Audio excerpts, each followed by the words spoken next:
आज मोना देरी से सोकर उठी। ऑफिस से छुट्टी जो ले रखी थी। हल्की ठंड थी, इसलिए आज मोना बालकनी की धूप में बैठी थी। बालकनी में बैठे बैठे वह फिर आदि की यादों में खो गई।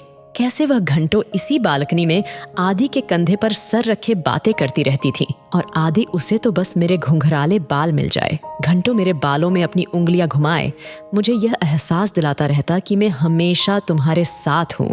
लेकिन होनी को कौन टाल सकता है। आज से लगभग साल भर पहले एक कार हादसे के दौरान आदि मोना को हमेशा के लिए छोड़कर चला गया था। अभी मोना की उम्र ही क्या थी। शादी के बाद मोना और आदि 2 साल भर ही साथ रहे होंगे कि यह हादसा हो गया। घर वाले मोना पर रोज अपनी नई जिंदगी शुरू करने का दबाव बनाते, कहते अभी तुम्हारी उम्र ही क्या है, तुम अब भी एक नई जिंदगी की शुरुआत कर सकती हो। लेकिन मोना किसी की न सुनती। औरों के लिए तो आज वैलेंटाइन डे था, लेकिन मोना के लिए कुछ नहीं। वह हरदम आदि की यादों में ही खोई रहना चाहती थी। हालांकि पिछले कुछ महीनों से उसके साथ उसके ऑफिस में काम करने वाला राज उसमें दिलचस्पी ले रहा था, लेकिन मोना के कठोर रवैये के कारण आज तक मोना से कुछ कहने की हिम्मत नहीं जुटा पाया।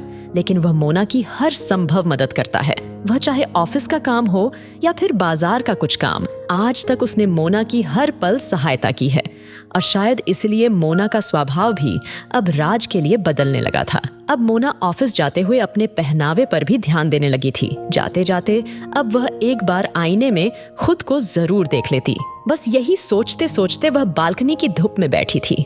ओफो, मैं भी क्या सोचने लगी, चलो आज वैलेंटाइन डे है, कहकर वह किचन में चली गई। आदि, तुम तन से मेरे साथ नहीं हो, पर मन से तुम आज भी मेरे साथ हो। तुम्हारी यादें आज भी मुझे जिंदा रखे हैं। देखो, आज मैंने तुम्हारी पसंद वाली पनीर की सब्जी और लच्छे परांठे बनाए हैं। आओ चलो, हम भी वैलेंटाइन डे मानते हैं। तभी डोर बेल बजने से वह दरवाजा खोलती है। देखा तो सामने राज खड़ा था। राज को इस समय घर पर देखकर उसे थोड़ा आश्चर्य तो हुआ, लेकिन फिर मन ही मन सोचने लगी कि कहीं न कहीं आज मन में राज के आने की आस तो थी।